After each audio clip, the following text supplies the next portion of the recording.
share dari firman Tuhan pada kita semua. Saya dengan istri, Ibu Lydia tadi kami menyanyi, kami ini sudah lama tinggal di Los Angeles, sudah lebih dari 45 tahun. Kalau misalnya saya katakan minggu besok, ini ada kawan-kawan di sini, ada Andre, ada Jimmy. Terima kasih untuk orang-orang. Mari hari kita tepuk tangan semuanya ada untuk Andre dan Jimmy, luar biasa. Mereka ini ahli-ahli teknologi ini. Ada Steve. Kalau misalnya saya katakan minggu depan saya akan pulang ke Indonesia untuk selama-lamanya, siapa yang percaya? Setelah 45 tahun di sini jadi warga negara, saya bilang saya mau pulang ke Indonesia minggu depan. Pasti di antara kalian ada bilang enggak mungkin, ya tidak. Tapi ada kalian juga yang maybe not. Ada juga yang pasti dia pulang gitu. Misalnya saya katakan kali kalau saya bilang minggu depan saya akan pulang kembali ke Indonesia gitu ya. Kan kita berpikir ya. Jadi hari ini saya juga akan mengajarkan hal-hal seperti itu. Karena selama pelayanan saya ini saya bertemu dengan banyak jemaat dan juga ada hamba-hamba Tuhan. Dan mereka mengatakan kepada saya, Pak Ritiam, saya pribadi tidak percaya kalau orang itu selamat, dia selamat selama-lamanya. Saya kaget juga, saya kaget. Are you sure? Ya, kami tidak percaya itu. Kalau sudah sekali selamat, selamat terus gitu. Tapi ada juga golongan kita yang mengatakan, oh ya kita selamat, selamat terus. Itu selama-lamanya sudah kekal. Jadi keraguan-keraguan ini akan saya jelaskan, yaitu tentang firman yang mengatakan keselamatan itu untuk selamanya. Kalau ini misalnya Alkitab benar, jadi kita tidak usah pusing-pusing mengajarkan yang tidaknya gitu. Jadi saya mengajarkan apa yang dikatakan Alkitab tentang kehidupan kekal begitu ya. Kira-kira begitu ya. Jadi sebelum itu mari kita berdoa bersama-sama, mari kita berdoa. Bapak, terima kasih berkati kami yang hadir di sini, yang melalui juga di online. Berkati kami semua, berkati firman-Mu dan berkati juga hamba-Mu ini. Di dalam nama Tuhan Yesus Kristus kami berdoa. Semua katakan. Jadi hari ini kita akan belajar, yang saya katakan tadi, tentang apa yang dikatakan Alkitab, kehidupannya kekal. Dan saya tidak akan mengajar dari pendapat manusia, seperti biasanya saya tidak suka mengatakan ini my opinion, karena hikmat manusia itu menurut firman Tuhan tidak berlaku, karena kebodohan bagi Tuhan. Jadi kita akan belajar apa yang dikatakan Alkitab. Saya ada beberapa poin, di sini jangan cepat, saya usahakan tidak lama, karena saudara di rumah mungkin ada kesibukan dan sebagainya, saya tidak akan lama ya, coba ya, doakan saya ya. Jadi kita akan sekali lagi judul ya di hari ini kita baca di screen, yaitu jaminan keselamatan kita. Jaminan apa? Keselamatan kita, ini judulnya. The Assurance of Our Salvation judulnya. Jadi apa betul keselamatan kita dijamin lah, kira-kira begitu ya. Seperti saya katakan tadi, ada beberapa hamba-hamba Tuhan yang mengatakan kepada saya bahwa mereka tidak yakin itu ada jaminan keselamatan. Tapi kita akan melihat apa yang dikatakan Alkitab. Nomor satu kita akan lihat Yohanes 3 ayat 16. Di sini kita baca bersama, kalau saudara di rumah bisa baca, mudah-mudahan bisa ya. Karena begitu besar kasih Allah akan dunia ini sehingga ia telah mengaruniakan anaknya yang tunggal, yaitu Tuhan Yesus, supaya setiap orang, berarti siapa saja setiap orang yang beragama tidak beragama, yang percaya kepadanya tidak binasa, melainkan beroleh hidup kekal, hidup yang kekal. Jadi ayat ini mengatakan kalau saudara dan saya, kita percaya Tuhan Yesus, bahkan menerima, kita mendapat hidup yang kekal. Nah pertanyaan, hidup yang kekal ini sampai berapa lama?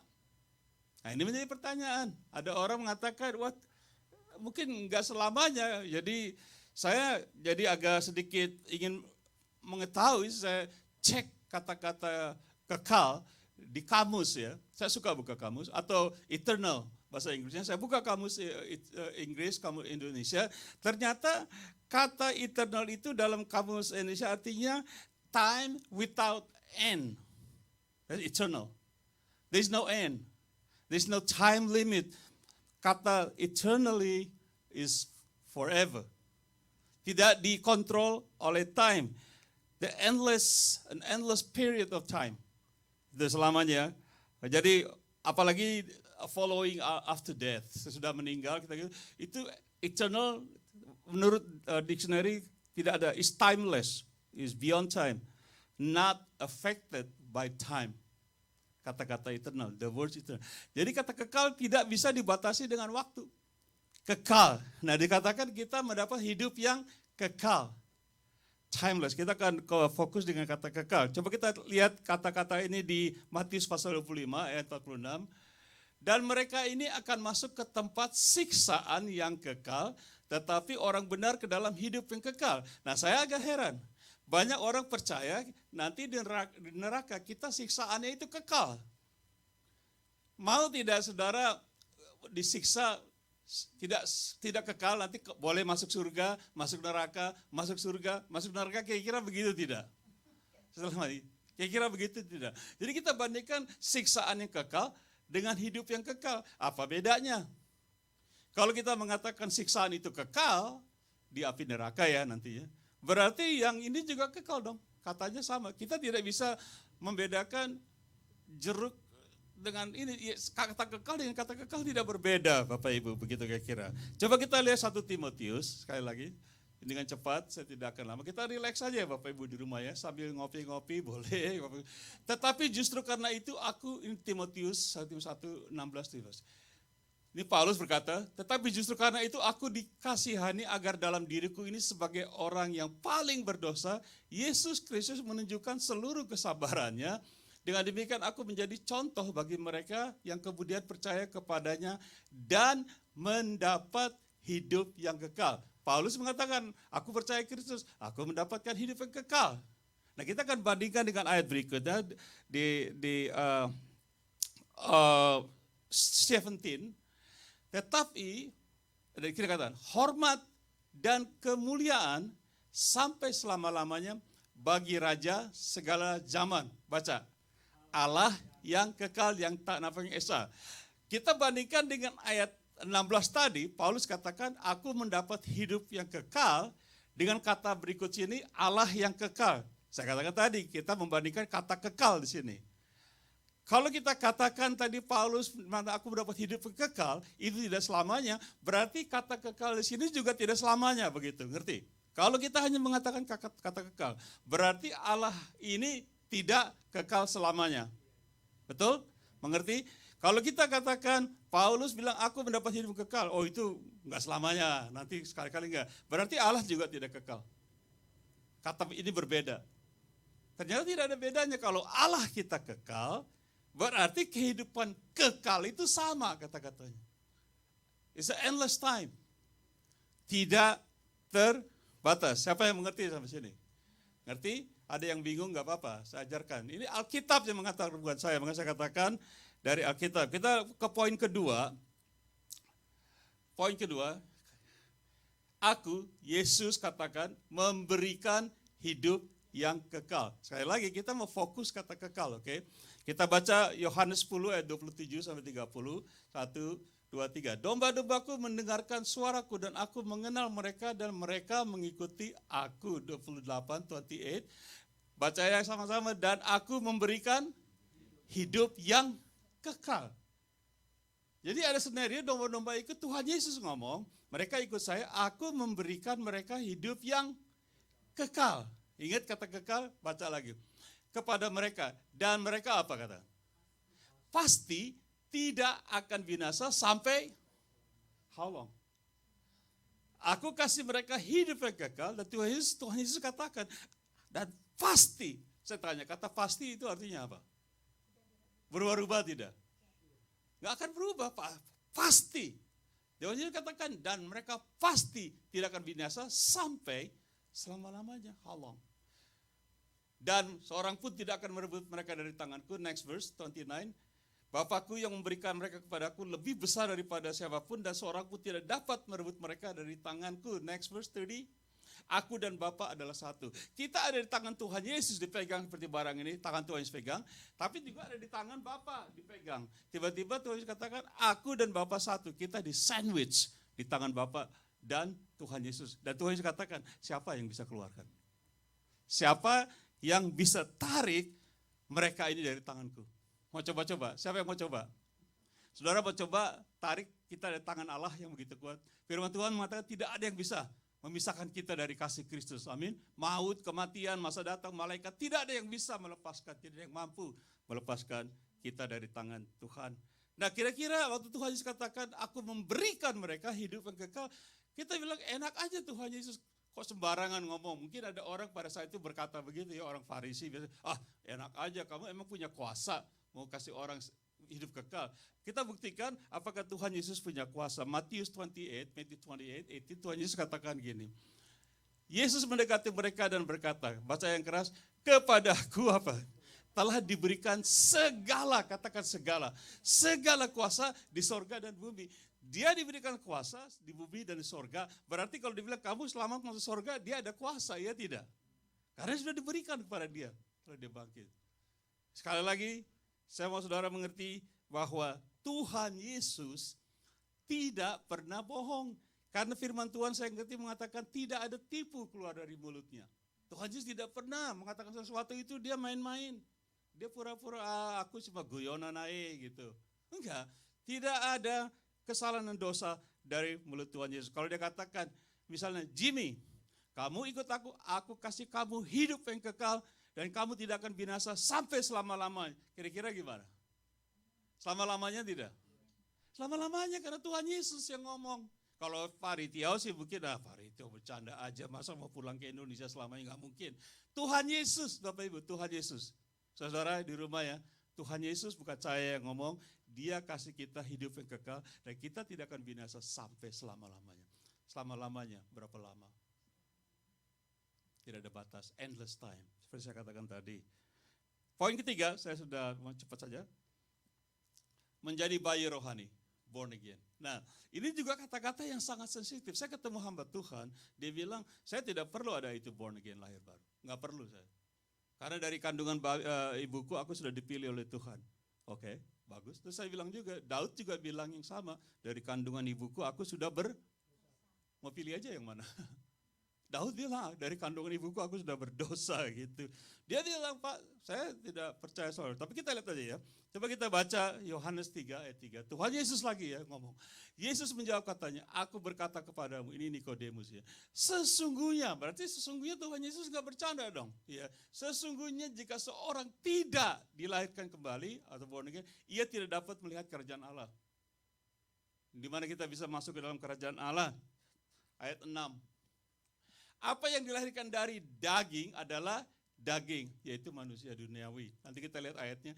Dan apa yang dilahirkan dari roh adalah, Roh Kudus adalah roh. Roh ini huruf kecil, yaitu manusia rohani. Kita lihat ayatnya nanti di sini, dari Korintus. Jadi pengertiannya Bapak Ibu, kalau kita hanya dari daging, kita menjadi manusia duniawi. Karena waktu kita lahir kita karnal. Alkitab kita orang karnal. Kita tidak usah diajarkan berdosa. Itu kedagingan. Jadi Tuhan kata kalau kamu hanya daging, kamu daging. Kalau roh, kamu menjadi manusia yang rohani. Amin. Coba artinya born again. Coba kita lihat sekarang 1 Korintus. Next verse, Steven. Ini Paulus katakan, tetapi manusia duniawi yang dikatakan tadi, dari daging, tidak menerima apa yang berasal dari roh Allah. Simple.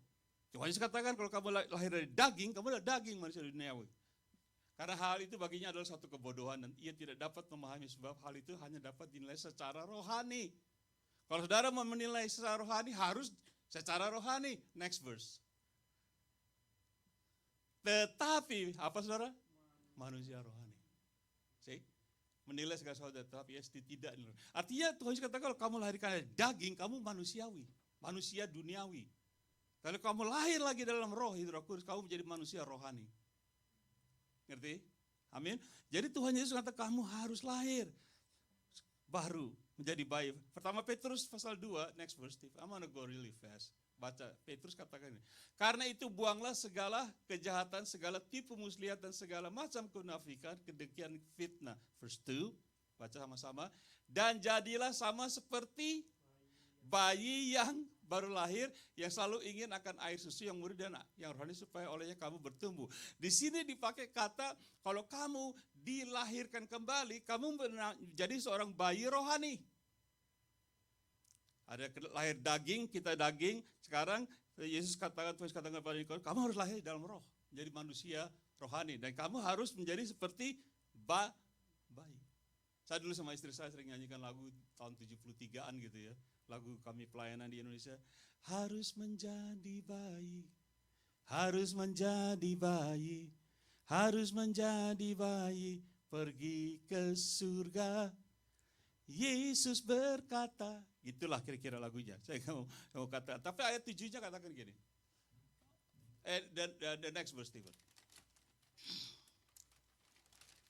Ibrani katakan, sebab sekalipun kamu ditinjau dari sudut waktu sudah seharusnya menjadi pengajar, kamu masih perlu lagi diajarkan asas-asas pokok dari pernyataan Allah. Dan baca, kamu masih memerlukan susu, bukan makanan keras. 13, sebab barang siapa masih memerlukan susu, ia tidak memahami ajaran tentang kebenaran, sebab ia adalah anak kecil. See, firman Tuhan mengatakan kita menjadi anak kecil, anak rohani. Next verse. Tetapi makanan keras adalah untuk orang-orang dewasa yang karena mempunyai panca indera yang terlebih untuk membedakan yang baik daripada yang jahat. Artinya kita diberi susu untuk kita bertumbuh menjadi orang dewasa. Saya sering dalam pelayanan kami dengan Ibu Lydia ini, orang-orang bilang, Pak Ritya khotbahnya keras banget begitu. Padahal saya hanya ngomong biasa ya. Karena mereka nggak bisa terima karena kebenaran gitu. Sering kami di Indonesia, di Batam, di Maluku, di mana-mana kami keliling terjadi hal itu. Jadi orang yang memerlukan susu adalah bayi. Ada kenyataan dalam Alkitab bahwa kita harus lahirkan menjadi bayi rohani, if you will. Oke? Kita lahir kembali menjadi bayi dan rohani, dan kita diminta oleh firman Tuhan untuk makan makanan rohani supaya kita bertumbuh. Bisa menjadi hamba Tuhan. Amin. Mau jadi hamba Tuhan, Bapak Ibu di rumah mau jadi hamba Tuhan? Saya mengajarkan ini karena kita ada suasana dalam virus ini, banyak orang takut mati. Terus terang aja, takut mati. Padahal kita orang Kristen mengatakan apa? Hidup adalah Kristus, mati apa? See? Jadi tapi saya ajarkan bahwa walaupun saya tidak nuduh nih ya, kalau ada hal gitu kita nggak usah takut. Karena kita mempunyai hidup yang kekal. Nah, Petrus pasal 1, next verse. Petrus bilang gini lagi. Karena kamu telah apa? Jelas tidak? Kita anak-anak Tuhan asalnya apa? Telah dilahirkan kembali, born again. Kalau ada hamba mengatakan saya nggak percaya born again itu, ya Yohanes 3 itu dibuang aja. Waktu Tuhan Yesus ngobrol sama Nikodemus, dibuang aja Pak, saya bilang, nggak usah dibaca, ya robek aja. Karena jelas dikatakan, Petrus bilang dilahirkan kembali, bukan dari benih yang fana, tetapi dari benih yang tidak fana oleh firman Allah yang hidup, yang kata kekal Bapak Ibu. Semua dengan firman Tuhan itu sifatnya kekal. Kalau firmannya kekal, janjinya Tuhan kekal. Tidak ada kata kekal itu hanya 2 bulan, setahun, 10 tahun. Kekal ya kekal. Amin. Beri pujian dong pada Tuhan Yesus, dia jadikan kita ini kekal. Nah, karena kita dilahirkan kembali menjadi bayi rohani, saya tanya Bapak Ibu, berapa kali bayi harus lahir? Pernah lihat bayi lahir 2 kali? Pernah lihat Jimmy? Pernah lihat bayi lahir 2 kali? See? For the sake of arguments. Kalau firman Tuhan dengan jelas mengatakan kita harus dilahirkan kembali, Yesus katakan, Nikodemus, kamu harus dilahirkan kembali kalau kamu masuk kerajaan Allah. Jadi kita tanya, dia terima Tuhan Yesus, berapa banyak terima, kita diberi kuasa menjadi anak Allah, kita terima Tuhan Yesus, kita lahir menjadi bayi rohani. Pertanyaan saya, berapa kali bayi harus dilahirkan? 1 kali. Oke? Jadi kita tidak bisa bilang, wah nanti bayi ini mati. Lahirin lagi, masukin lagi ke kandungan ibunya. Orang Jakarta bilang, kagak bisa Neng. Enggak bisa. Logikanya aja kita nggak bisa bilang bayi harus lahir 2 kali. Apa 3 kali. Ada mungkin 4 kali. Oh, nanti kalau saya lagi begini, saya harus lahir lagi. Amin. Point number 4, I have to go fast. Waktu kita terima Tuhan, kita diciptakan menjadi baru. Kita ini menjadi Tuhan, kita baca ciptaan yang baru, new creation. Oke, kita baca Korintus, Paulus bilang apa? The next verse. Jadi siapa yang ada dalam Kristus, ia adalah apa? Ciptaan yang baru. Kita dibarukan secara rohani. Lahir lagi, yang lama sudah berlalu, sungguh yang baru sudah datang. Ayat 18a, baca ini. Dan semuanya ini dari Allah. Soal kita dilahirkan kembali, kita menjadi anak bayi rohani, bukan dari pendeta, bukan dari manusia, bukan dari gereja. Firman Tuhan jelas, soal lahir kembali, ciptaan baru itu datangnya dari Allah. Firman Tuhan mengatakan mereka yang dilahirkan bukan secara daging, secara darah, bukan keinginan seorang laki-laki, melainkan dilahirkan dari Allah. Kita harus lahir dari Allah, supaya kita masuk kerajaan Allah, supaya kita diselamatkan, supaya kita masuk surga, kita dapat hidup yang kekal. Berapa lama hidup yang kekal? Kita nggak bisa argue kata kekal. Kayaknya nggak make sense. Oh, kekal itu kayaknya nggak kekal. Hei, kekal ya kekal. Nggak bisa dirubah kata kekal. Amin. Jadi kita harus dilahirkan menjadi ciptaan yang baru. Saya diciptain baru. Saya dulu ini liar banget. Umur 24. Sekarang tahun ini nanti 2 bulan lagi saya umur 72. Bapak Ibu masih muda ya, masih ganteng ya. Just kidding. Jadi saya ini sudah lahirkan baru. 48 tahun yang lalu hampir. Menjadi ciptaan yang baru. Yang bersifat rohani. Karena orang bilang kalau kamu lahir 1 kali, kamu akan mati 2 kali. Kamu lahir 2 kali, kamu akan mati sekali. Kalau kamu lahir dalam daging, kamu akan mati daging dan rohani. Kalau kamu lahir baru lagi, kamu hanya mati daging. Tapi rohani hidup Nangkep gak? Beri pujian dong pada firman Tuhan, jelas banget begitu. Jadi katakan, kita menjadi ciptaan besok. Galatia 6 ayat 15, next verse Stephen Galatia bilang. Sebab bersunat atau tidak bersunat, itu bersunat itu soal kedagingan. Ada Mas Hari dulu orang Islam yang Mas Hari pernah disunat ya. Itu hanya di luar, lahiriah, itu kedagingan. Tidak ada artinya. Kedagingan di perut nggak ada artinya. Tetapi yang menjadi ciptaan baru itulah apa? Ada artinya. Bapak Ibu di rumah, saya katakan, kita perlu menerima Tuhan Yesus Kristus. Untuk selamatkan kasih hidup yang kekal. Tadi kita baca ayatnya, karena Allah mengasihi saudara, Allah mengasihi saya.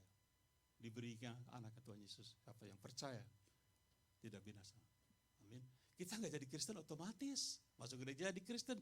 Emangnya kalau saya ke hutan saya jadi monyet? Nggak bisa.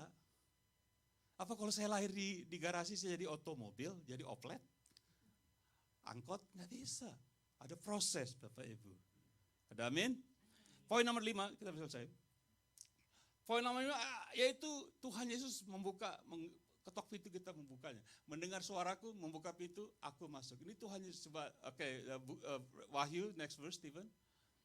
Tuhan Yesus berbicara, lihat aku, waktu Yesus berdiri di muka pintu dan mengetok. Jikalau ada orang mendengar, amin, suaraku dan membukakan pintu, aku akan masuk mendapatkannya dan aku makan bersama-sama dengan dia dan ia bersama-sama dengan aku. Ini menyatakan fellowship. Dipakai ayat ini dengan penginjilan bahwa Tuhan Yesus mengetuk pintu hati kita. Kita yang buka. Tuhan Yesus tuh enggak dibuka nih, dobrak aja pintunya. Enggak, Tuhan Yesus dengar enggak nih? Mau enggak buka? Saya buka hati saya buat Tuhan. 48 tahun yang lalu saya buka buat Tuhan. Supaya dia masuk. Supaya dia masuk. Nah kalau dia sudah masuk, saya tanya, kalau dia sudah masuk nih, dalam hati saudara dan saya, kalau dia sudah masuk, berapa kali dia harus masuk? Kalau kita sudah buka pintu, Tuhan sudah masuk, dia sudah duduk kayak Andre gini, duduk di sofa, udah tenang, ngopi ya Tuhan, ngopi, singkong goreng kita ada singkong goreng tadi rumah. Singkong goreng, udah ngopi singkong goreng, terus tuan rumahnya keluar, Pak Yesus masuk dong. Ayo udah dibuka masuk. Orangnya udah duduk di sofa. Berapa kali Tuhan Yesus harus masuk? Sekali. Dia gak masuk keluar. Ada orang bilang, Pak nanti kalau saya lagi berbuat kejahatan dia keluar. Dia cuma sekali masuk. Ada amin? Enggak. Contohnya gini, let's give it. Matthew 28 verse 20. Look at what Jesus said. Dan ajarlah mereka melakukan segala sesuatu yang telah kuperintahkan kepadamu. Dan ketahuilah, baca keras, aku menyertai kamu. Berapa lama senantiasa? Tuhan Yesus gak akan model keluar masuk. Dia terus menyertai kita sampai selama-lamanya. Ibrani bilang begini, Hebrew 13:5, it says like this. Janganlah kamu menjadi hamba uang. Dan cukupkanlah dirimu dengan apa yang ada padamu. Baca bersama saya. Karena Allah telah berfirman, aku sekali-kali tidak akan membiarkan engkau dan aku sekali-kali tidak akan jelas. Tuhan Yesus gak akan tinggalkan saudara. Kalau dia sudah masuk dalam hati kita, dia gak akan pergi. Dia gak akan berangkat lagi. Dia kasih kita hidup yang gak bisa. Berapa kali saya tanya ya, kita harus menjadi anak Allah. Next verse, next point, Stephen. Berapa kali kita diangkat menjadi anak-anak Allah? Oke? Berapa kali kita akan buktikan. Yohanes 1 ayat 12-13 tadi saya sudah singgung, John 1. Tetapi semua orang yang menerimanya Yesus diberinya apa? Kuasa, otoritas supaya menjadi anak-anak Allah, yaitu mereka yang percaya dalam namanya. 13. Orang-orang yang diperanakan tadi saya sebut bukan dari darah atau bukan dari daging, bukan pula secara jasmani oleh keinginan seorang laki-laki, melainkan dari Allah. Ini firman Tuhan bilang, waktu kita percaya menerima Tuhan Yesus, kita diangkat menjadi anak Allah. Saya tanya, berapa kali kita jadi anak Allah? Sekali dong. Saya kasih contoh. Kami punya anak nomor 1 namanya Andrew, yang sekarang juga menjadi hamba Tuhan di Gereja Bule Pendeta. Andrew anak kami, darah daging. Misalnya Andrew berkelahi sama saya. Bukan berkelahi, bagaimana kita bersih tegang lah, bertengkar mulu. Andrew marah. Lalu saking marahnya Andrew bilang sama saya begini, Papa, Andrew marah banget tuh Papa nih. Andrew pokoknya udah kesel. Andrew mau lari, Andrew mau pergi. Bukan hanya Andrew pergi, Andrew mau ganti nama, nggak pakai lagi Ritiau. Pokoknya Andrew berangkat. Ini lagi marah nih, dia berangkat. Diganti nama, saya tanya. Walaupun dia ganti nama, jadi nama apapun, jadi Lim, jadi bahasa Cina, nama ganti nama, boleh. Tapi saya tanya, apakah dia masih tetap anak saya? Nggak akan berubah. Karena dia darah dari situ jadi anak. Biar dia mau ganti nama, mau ganti muka, mau dibikin muka segala macam, tetap DNA-nya bilang dia anak saya. Sekali jadi anak, terus jadi anak. Nggak bisa Andrew lari juga dia tidak jadi anak saya. Mungkin, dengar nih, hubungan relasi tetap. Tapi fellowship dan relasi berbeda. Hubungan relasi kita bapak anak, tapi mungkin pada saat itu fellowship kita, apa tuh fellowship bahasa Indonesia, apa tuh persekutuan kita agak terganggu. Begitu kita dengan Tuhan, walaupun persekutuan kita terganggu, fellowship tetap dia anak saya. Gak mungkin Andrew lahirin lagi, Andrew papa lahirin kamu lagi jadi anak saya lagi. Gak mungkin, logikanya gak benar gitu. Amin. Poin terakhir, saya selesai ini. Waktu saya sudah selesai. Keselamatan dimeteraikan oleh Roh Kudus. Eng. Keselamatan kita dimeteraikan oleh Roh Kudus. Dimaterai artinya disegel, dibobok, dikunci. Thank you Jimmy. Kita disegel, kita punya keselamatan. Tadi hidup yang kekal itu bukan hanya dikasih hidup kekal, firman Tuhan katakan itu dimeterai sebagai hak milik oleh siapa? Roh Kudus. Kita baca ayatnya, Efesus 1:13 verse 1. Di dalam Dia, kamu juga karena kamu telah mendengar firman kebenarannya itu Injil keselamatanmu. Halo? Keselamatan. Kita bicarakan keselamatan sebagai hidup yang kekal. Berapa kali selamat? Sekali. Apa keselamatan berulang-ulang? Tidak. Apa keselamatan itu kekal? Ya. Kenapa? Karena Tuhan Yesus bilang itu kekal. Mungkin manusia bilang enggak. Saya buktiin dengan firman Tuhan ini. Kita baca pelan-pelan, oke? Dan di dalam Dia kamu juga ketika kamu percaya, apa saudaraku? Dimeteraikan dengan Roh Kudus. Jadi kita disegel oleh Roh Kudus. Saya mau tanya, saudara lebih kuat dari Roh Kudus? Mau coba Roh Kudus, saya mau hantam kamu. Sebelum, dengar dulu baik-baik. Sebelum ada orang, ada apapun, ada setan, apapun segala, mau mengambil keselamatan kita ini, dia harus berkelahi dulu sama Roh Kudus. Make sense? Logik. Kita dimeterai. Kalau ada orang, sekali lagi Bapak Ibu di rumah, kalau ada orang mau mengambil keselamatan kita yang dimeteraikan oleh Roh Kudus, orang ini harus bongkar dulu materainya. Yaitu siapa? Roh Kudus. Karena firman Tuhan bilang lebih besar dia yang ada dalam kita daripada siapa? Roh Kudus.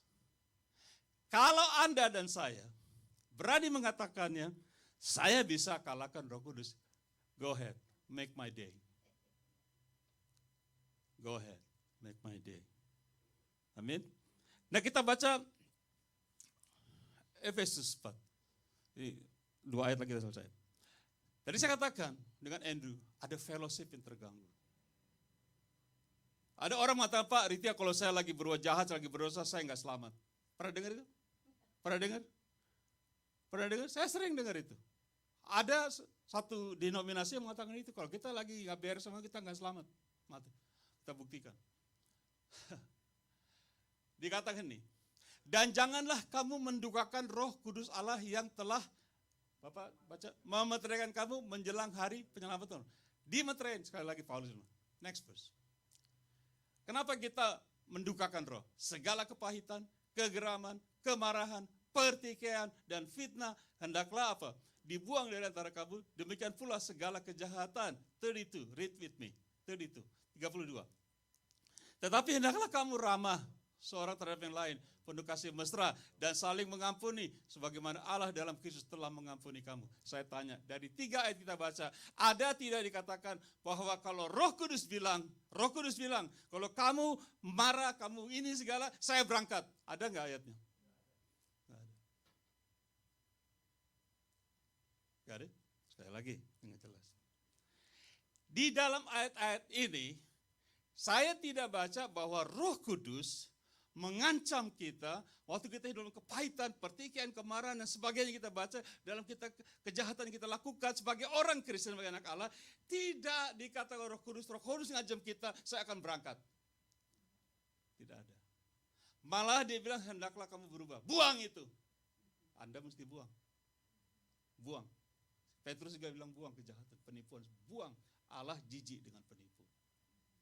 Kalau saudara sudah diselamatkan, selamat. Tapi firman Tuhan bilang, Roh Kudus segel, dia tidak katakan kalau kita lagi dalam keadaan jahat, dia ngibrit. Malah kita baca, tetapi hendaklah kamu ramah, artinya bertobat. Buang kejahatan kita. Ada amin Bapak Ibu? Saya mau tutup.